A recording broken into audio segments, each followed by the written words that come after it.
Magandang araw, Sir Wilbur po, at your service. Narito ang ETUlay upang gabayan ka sa inyong pag-aaral upang lubos na maunawaan ang iba't ibang paksa o subject. Ang ETUlay ay isang free online tutorial class na pinangungunahan ng DepEd Educational Technology Unit sa pamumuno ni Undersecretary Elaine Del P. Pascua. Ang programang ito ay hindi lamang para sa mga bata, kundi ito rin ay magsisilbing gabay sa mga magulang at mga guro kung paano nila ituturo o gagabayan sa bawat asignatura ang kanilang mga anak o mga estudyante. Sa kasalukuyan, ang self-learning module mula sa rehiyon ng Calabarzon at kilala sa tawag na pivot ang ginagamit sa ating ETUlay online class. Kaya ano pang hinihintay ninyo? Ihanda na ang inyong mga ballpen o lapis, papel o kwaderno at samahan kaming itulay ang pagkatuto para sa bawat batang Pilipino. Sama-sama tayong magtutulungan para malampasan ang mga hamon sa panahong ito. Halina't matuto kasama ang inyong online tutor sa oras na ito.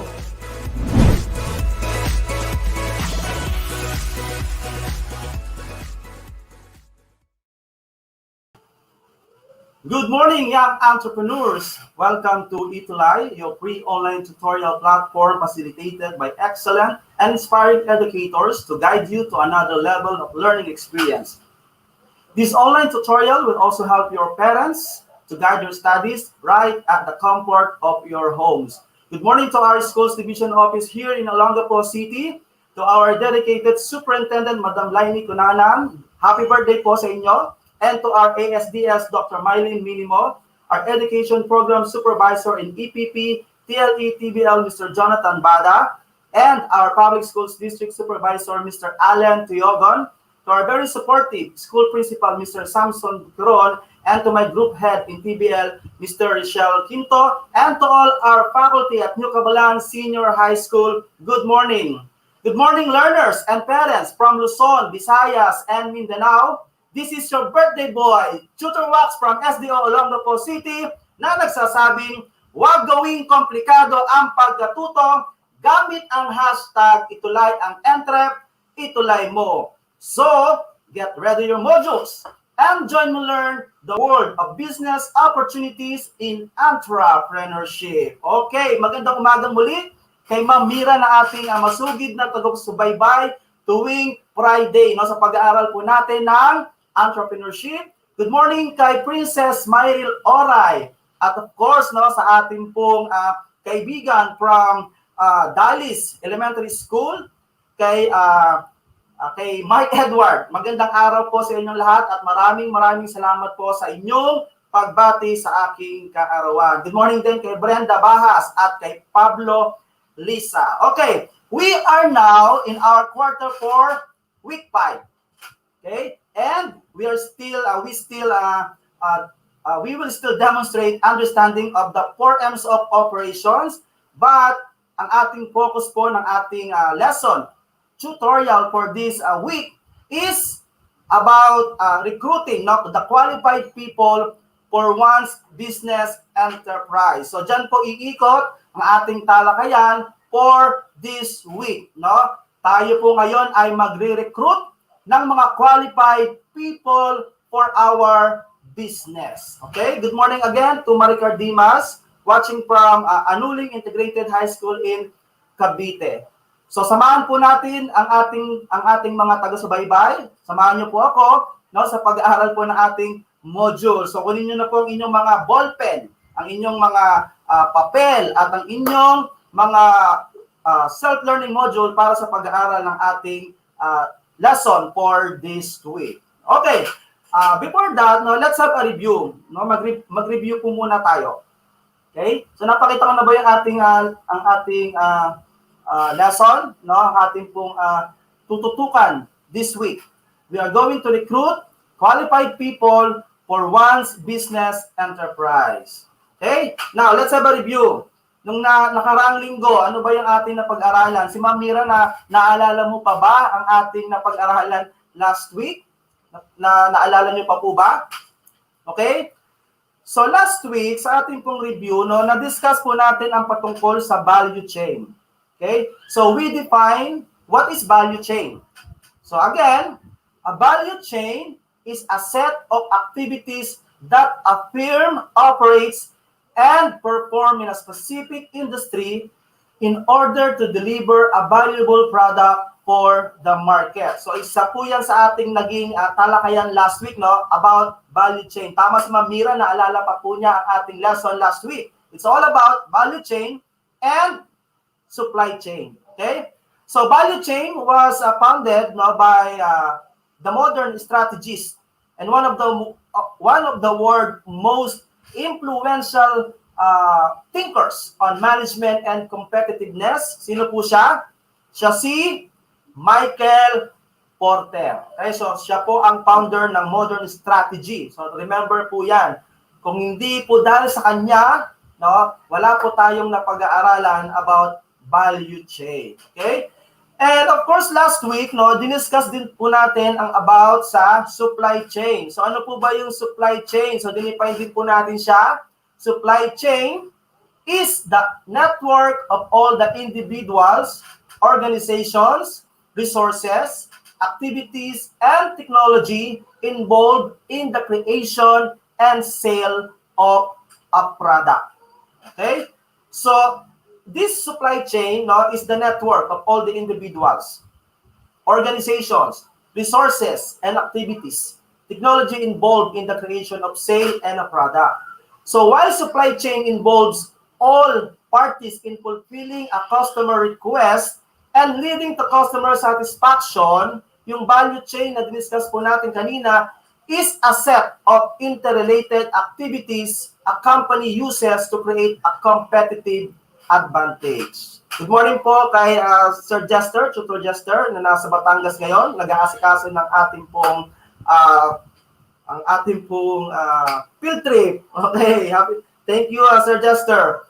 So, yan po yung ating discuss. At of course, no, napag-aralan din po natin ang concept ng value chain. Okay, so ano po ba yung concept ng value chain? Si Ma'am Mira, alam to yung lesson na to natin last week. So what is the concept of the value chains?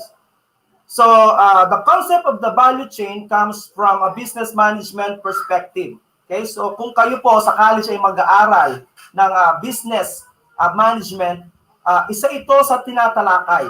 Okay, sa topic po sa inyong magiging klase. Value chain managers look for opportunities to add value to the business, and they may look for ways to lessen the shortages, prepare the product plans, and work with others in the chain to add value to the customer. So, ito po yung role, no, ng isang chain managers, no. He has to look, or he or she has to look for opportunities to add value to their business. And an example of that is an analysis of a value chain for a manufacturing firm. So, na-discuss po natin po siya, no? Ano-ano po yung primary activities na ginagawa po natin with the value chain analysis. Una-una, yung tinatawag na inbound logistics. Okay?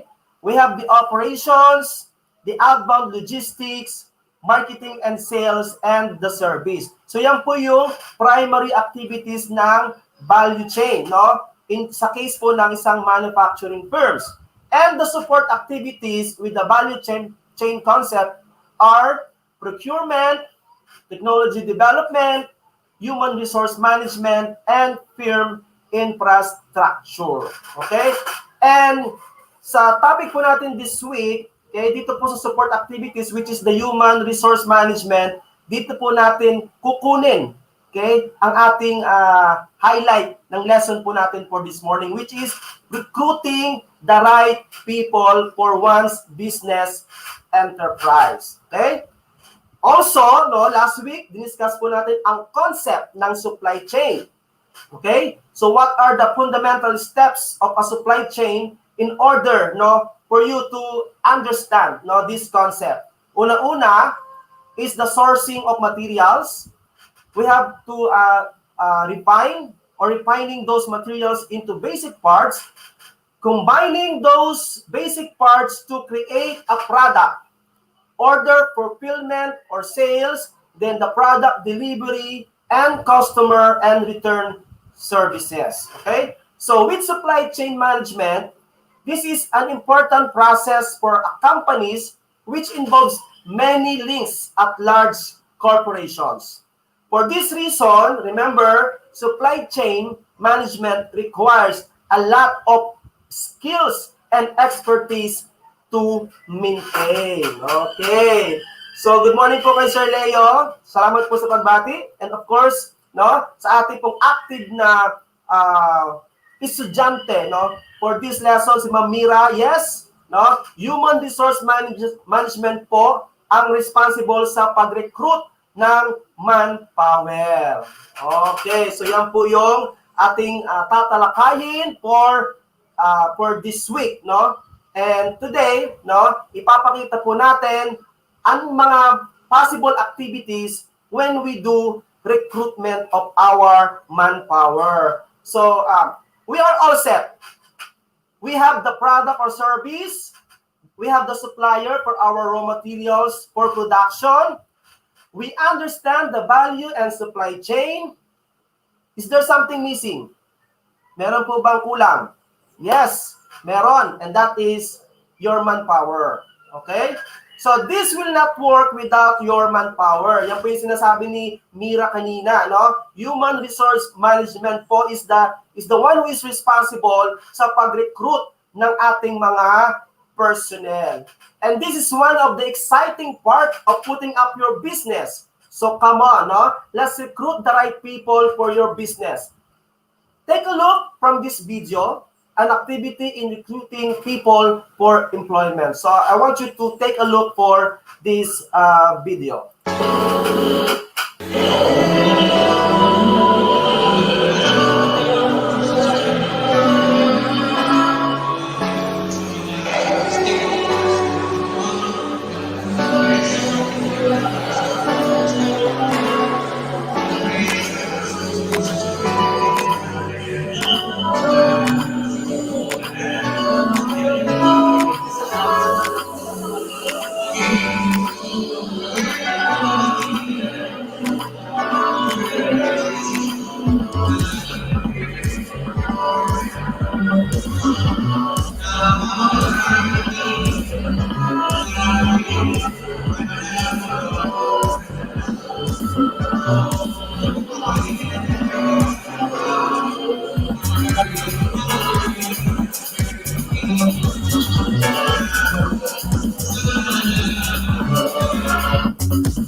Okay, kanina, no, tatanungin ko sana, no, after showing you the video, tatanungin ko sana kayo kung ano yung nakita nyo sa video. Pero naunahan na tayo ni Mira. No? This video ay nagpapakita ng isang job fair activity.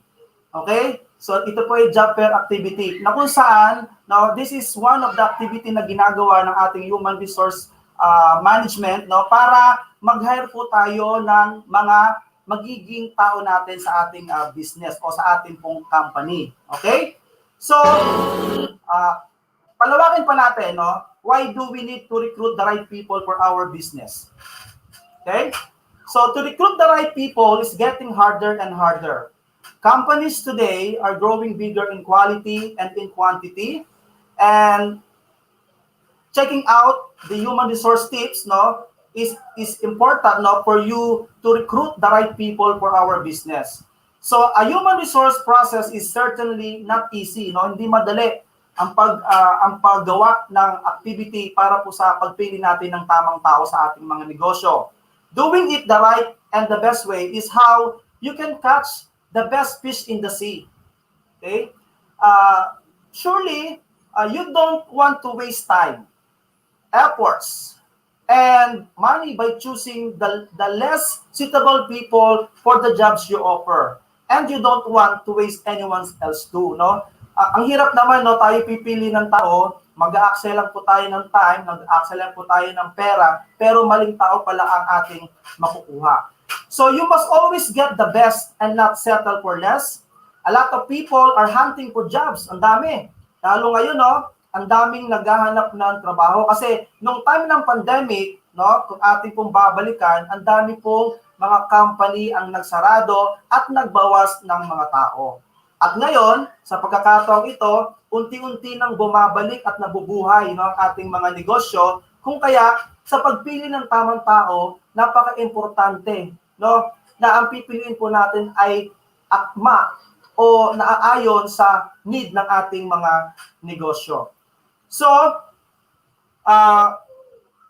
having your business, no, you should always open opportunity, no. Kailangan natin magbukas ng opportunity sa mga tao, no, para makasama natin, okay, sa ating pong magiging operation sa ating mga business. So hiring the right people is crucial for the success of our business, and that's why entrepreneurs should have a formal hiring process in a place when recruiting the right people for your organization. Okay? So, what is recruitment? Okay? Kanina, no, meron po tayong isang participant dito na nagsabi, the meaning of recruitment.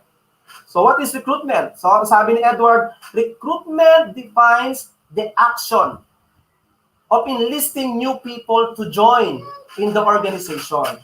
So nire-recruit natin sila para makasama natin sa operation ng ating business. At syempre, no, hindi natin sila basta-basta pinipili. Okay? Hindi natin sila basta-basta pinapaupo doon sa kanilang trabaho. Atin po silang pinipili ayon sa proseso na atin pong gagawin. Okay? Now, paano po ba tayo mag-recruit ng tamang tao sa ating business? Unang-una, okay? Number 1, be aware of what your business need for the candidate. No, maging aware tayo, ano ba ang kailangan natin sa ating business? No, kung tayo maghahanap ng ating mga applicants, no? You must determine what your business is all about. Ano ba yung business mo? Kung ang business mo is factory na gumagawa ng mga sapatos o food, mga pagkain ba siya? Okay? Anong klase? No? Can you give an example ng mga negosyo? Okay? Mga damit? Okay? Ano pa? Pagkain, damit, mga personal na needs ng tao, no? So yun yung mga best business na pwede po nating gawin at kailangan ng tao na siyang mag-ooperate ng ating negosyo na yan, okay? So you need to understand your hiring needs, understand your candidate persona, and clearly define what your employee value position, okay? Knowing your candidate persona will help you clearly define the qualifications you need for the people you want to build for your business. Know what attitudes, the mindset, the skills, and the goals of your applicant na kailangan mo. Okay? This is what you'll need from the beginning until the end of the recruitment process. Kailangan alamin mo, ano ba yung attitude ng tao na yon? Ano ba yung kanyang mindset? Ano ba ang pwede niyang skills? Okay? At ano ba yung kanyang goal? Okay? So, example, no, sa sinabi ni Mira, kung ang negosyo mo ay damit, no, need mo ng skilled na mananahe. Tama, no? Kailangan skilled na mananahe, alangan naman mag-hire ka ng tao na hindi naman marunong manahe. E di, di nagkandaloko-loko na ang production ng iyong negosyo. Okay? So, kinakailangan, alamin mo kung anong skill ng aplikante natin. Okay? So, yan po ang kailangan natin gawin. Be aware of what your business need for the candidate. Number 2, kinakailangan, no, sa pag-recruit ng tamang tao, kinakailangan mong mag-advertise, no? Advertise your job opening. Ano ba yung kailangan mo sa iyong negosyo? Okay? Let people know that you have job openings and there are many ways to do that, no? Maraming pamamaraan para malaman ng mga tao na ikaw ay nangangailangan. So, anong dapat mong gawin? Una, you can post your opening on employment website. Yan ang mga uso ngayon. No? Traditional, natin, pag naghahanap tayo ng trabaho, di ba, bumibili tayo ng dyaryo, bumibili tayo ng mga magazine, no, na mayroong portion ng job, no, trabaho, employment. Okay? So, ang pinakamabilis na ways ngayon is yung nagpo-post tayo sa mga website. Okay, lalo na kung ang company mo ay may sariling website, so nagpo-post tayo sa mga website. So job seekers find it easy to use those sites because they can easily access and you can easily access, no, by HR recruiters. They can create their profiles and take online skills to wherever they may be, no? Employment websites may indicate the deadline for application, the number of co-applicants, and if the employer has viewed their application, letting the applicant know whether they can keep an eye on that company or not. Okay? So, one way is advertising your hiring sa ating mga website. No? Kasi alam niyo naman ngayon, ang mga tao nakatutok na lagi sa internet. Okay? Yes, correct, no? Nandyan yung job street. Okay? So, ang daming sample na website na pwede po ninyong puntahan, no? Kapag po tayo ay magre-recruit ng mga tao. Okay? Yes, tama si Mira. May mga employers na nagpo-post sa mga job site para makita ng mga aspiring employees yung kanilang ads. Actually, no, kapag nag-open ka ng iyong browser, i-type mo lang yung need mo trabaho, ang daming lalabas sa website, no? Ang daming lalabas doon sa search engine na mga trabaho, and then from that hahanapin nila, no, kung ano yung angkop na skills doon sa vacancy na nakapost sa mga website. Okay? So ano pa? Pangalawa, use your career site. So your career site should be the best source of information about your job openings, no? Kapag po tayo ay maghahanap ng tamang tao, kung meron tayong mga career site, we can post it, okay? About your company's culture and your employer's brand. People consider web design and content, and of course, the experience from visiting your site, which could affect your appeal. So kapag po tayo nagpo-post doon sa ating mga career site, nakikita po yan ng mga naghahanap ng trabaho. At kapag maganda ang ating mga ginagawang career site, no, may dating ito sa ating mga job hunters. Okay?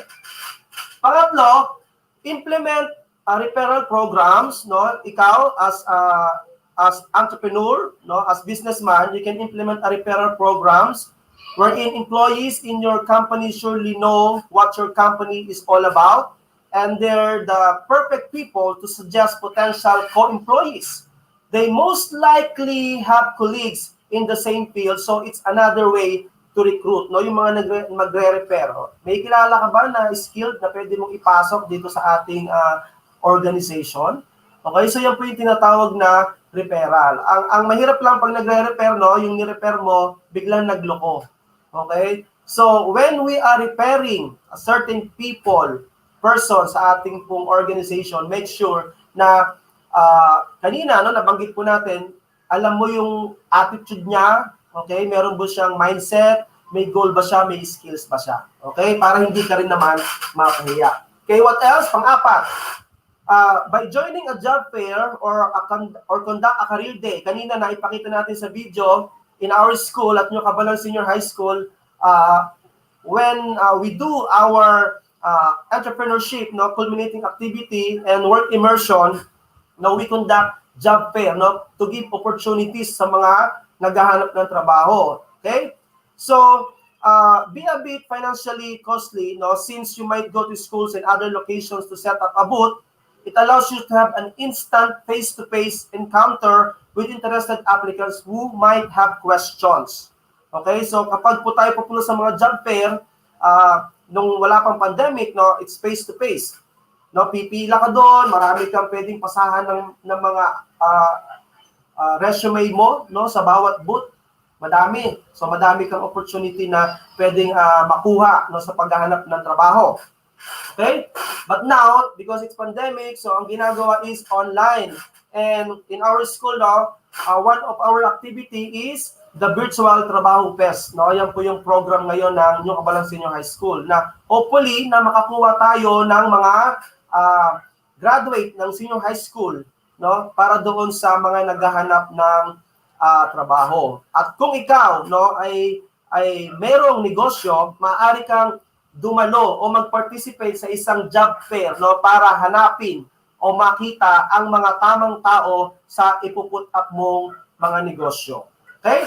Panglima, contact potential applicants from your talent pool. So kung meron ka nang nakolekta ng mga resume, no, meron ka ng history, okay? May database ka na ng mga applicants mo, you can contact, no, the potential applicants from your talent pools, no? You can inform them from your job past posting and see if they're available or still interested for the position, no, sa inyong vacancy ng inyong pong company. Okay? So pang-anim, no, you can also post it where people are, no, katulad ng sinabi ko kanina, meron po tayong social media. Okay? Nagkalat na sa social media, ang dali-dali na mag-post doon. Kung naghahanap ng trabaho, pwede po tayong mag-post doon. Pero make sure na ang ating pong pinupuntahan ng mga social media, no, ay talaga namang mapapagkakatiwalaan. Okay? So that is how we recruit, no, the right people. We have to create a specific job post. So kapag po tayo ay magpo-post ng ating mga need, no, for people na i-recruit po natin, make sure na you have the specific job posting, no? Dapat legit, no? Tama si Mira. So wherever you promote your job opening, make sure that you give the complete, correct, and specific information, no? Kinakailangan talagang detalyado ang information na ibibigay mo para hindi naman maguluhan yung ating naghahanap. Kasi minsan, pag may maghahanap, kahit na ano, no, kahit na ano yung sasabihin niya. Pero kapag nakita na natin doon sa description, nakita na ng mga job hunters ang description mo, kasi specific, at meron sila ng skills, no, doon sa pinost mo, then possible na sila po ay mag-apply dyan. Okay? So, answer all possible questions of job seekers like the degree finish required, ano yung job responsibilities, ano yung mga personality traits na kailangan mo, yung working hours, yung mga benepisyo, the location, and the salary range. No? Be specific as this will help you eliminate candidates who are not a good fit for your company. Okay? So, these are an example of a job description, no, a structure, a job description. Okay? Yung title, merong role of summary, merong duties and responsibilities, at merong qualification and skills. Okay? Panglima, kanina pa lang, nabanggit ko na, no, structure your job interview. Pang-apat pa pala, structure your job interview. So every successful recruitment strategy has a well-planned and structured interview process. You may find a set of achievements, experiences, skills, no, yung mga seminars attended and such, but there's always something greater beyond the resume. No? So kapag in-interview mo sila, aside from doon sa mga isinulat nila sa kanilang mga curriculum vitae, kanilang mga resume, or sa kanilang ginawang personal data, no, personal data sheet, kapag in-interview natin, doon natin mas nakikita, no, kung ano po yung skills, kung ano yung mga experiences niya, kung ano yung mga seminars na na-attendan niya, at kung ano-ano pa. So an interview allows you to get to know more about the person behind this application, no, na nag-apply sa inyong mga pinost na trabaho. Okay? So, ask the right interview questions, no? Kapag po tayo yung magtatanong sa ating mga aplikante, tamang tanong, no? Prepare standard questions so you will see how different people answer them in their own ways. No, it will make comparing easier. So kapag standard yung ating questionnaires, no, nakikita natin agad ang comparison sa kanilang mga nagiging sagot. Okay? Good morning, Teresita Alisica Kayam from Bohol. Okay. Number 5, conduct test and assessment. No, ito po yung isang bagay na dapat din po natin gawin. You can see skills test results from job website, but it's not a different thing if they do test in your office and not at home or at their comfortable and usual space. So test could be written, virtual or verbal, and give clear instruction and indicate an expected finishing time. No? Pero syempre, wag natin masyadong lagyan ng pressure sila. No? Para kapag po sila ay nag-exam, no? Nag-conduct ng assessment, ay talagang nasasagutan nila yung mga ibibigay nating mga questionnaires. Okay? Yes, no, kapag ikaw ay in-interview, no, Mira, ang sasabihin ng HR, tell me about yourself. No? Yan po kalimitang sinasabi o tinatanong sa atin. Tell me about yourself. So, siyempre ikaw, no? Kapag ikaw ay ready sumagot, okay? So, my name is Wilbert Benson. I'm a graduate of blah, blah, blah. Like that, no? My skill is the following. No, I have this kind of seminars, attended, and etc., etc. So, from that, no? Sa interview kanina, sa number 4, okay, ay nakikita natin agad yung tao na kailangan natin. Okay? And of course, pang-anim, no, communicate with applicants properly. So, candidate relationship management is extremely important and necessary to recruit the right people. So, we have to keep in touch with the job candidates at every stage of recruitment, confirming the receipt of their application and that you are currently reviewing it as a big thing for job seekers waiting for their responses. So, importante po yan, no, that we have to communicate with your applicants properly. And then we should immediately tell them additional requirements and get them know how long it will take time for you to get back to them at every recruitment phase. Get back to them when you said you will. No? Don't leave them hanging. Communicating well with them is a good impression of your company regardless if they end up being rejected or accepted. Okay? So, we have to do that. And number 7, value your time and applicants' time. No? Kailangan bigyan natin halaga yung time natin na naghahanap ng aplikante and then yung time din ng ating mga job hunters. Okay? Don't take too long to inform that you want to have a career discussion with them. Don't take too long to tell them that the position has already closed. No? Don't take too long to reject or accept them. Okay? So you have to value your time. Value the time of your applicant and your time. Okay? Now, so why it's important to recruit the right people for your business? Okay? Because through it, products and services are made. No? Relationships are developed. Through it, a company is built, a company grows, people are put into job because of this process.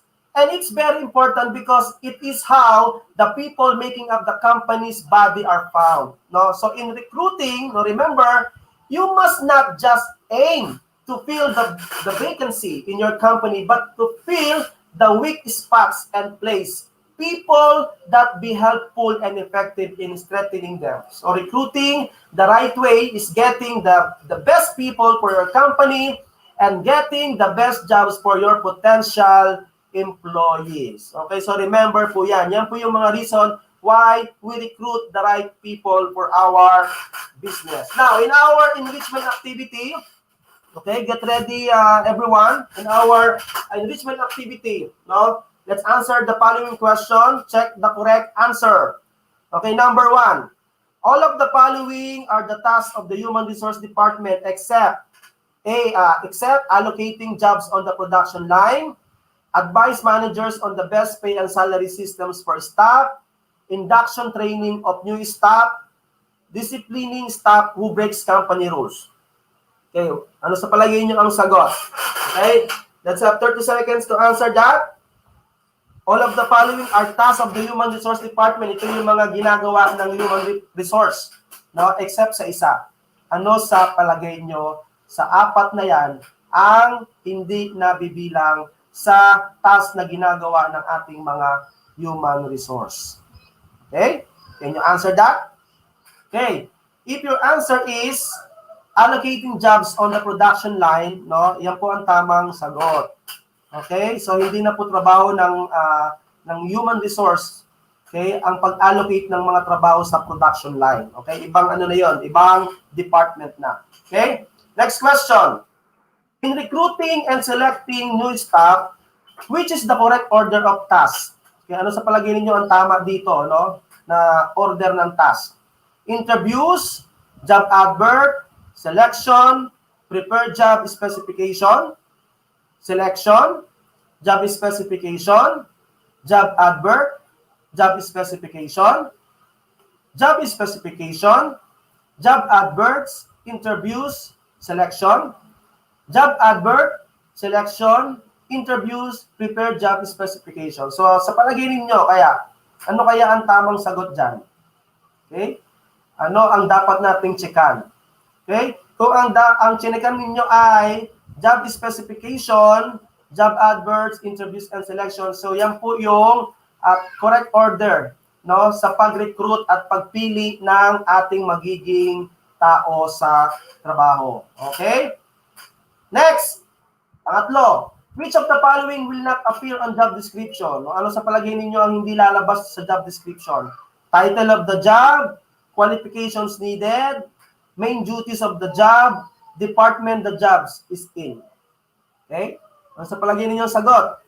Kung ang sagot ninyo ay qualifications needed, okay, so yan po yung hindi dapat mag-appear sa job description. Okay? Next, pang-4. When advertising a job vacancy, it is usual to include all of the following information except the wage rate for the job, the name of the chief executive, duties to be carried out by the person appointed, or conditions of employment. Ano sa palagay nyo? Okay? Ano sa palagay nyo ang tamang sagot sa number 4? Okay? Kung ang sagot ninyo ay the name of the chief executive, yan po ang tamang sagot. So, kapag po tayo nag-advertise ng mga vacancy, hindi na kailangan na isama ang pangalan ng chief executive. Okay? Very good, Mira. You're correct. Last question. All of the following methods are likely to be used to help select a new worker except. So, lahat to method, pero alin dito yung hindi dapat gamitin, no, sa pagpili ng new worker natin. Okay? Asking them to write their own reference, asking for a curriculum vitae, interviewing the applicants, or asking all applicants to perform tests to check ability. Okay? So, ano sa palagay ninyo? Number 5. Ang tamang sagot with that. Ito ay mga methods, no, na ginagawa, no, pero alin dito ang hindi, no, sa pagpili ng bagong worker natin sa trabaho. Okay, kung ang sagot ninyo ay asking them to write their own reference, so yan po ang yan po ang tamang sagot. To write their own reference. Okay. So that is the lesson for this week. Okay? We're almost done, no? Kasi malapit na matapos ang ating klase. So I hope that everyone is enjoying, no, sa ating pong dinidiscuss every Friday, no? Because Friday is Business Friday. So samahan po natin patuloy ang ating mga online tutor sa ating pong lesson every Friday. Okay, so again, Ito po ang inyong birthday boy from SDO Olongapo City. Salamat sa mga bumate. This is Tutor Wax. Good morning and have a nice weekend to all. Maraming salamat, Ma'am Mira, at sa lahat po na naging participants natin for today. Keep safe, keep smiling, it will change the world. Salamat po. Bye-bye.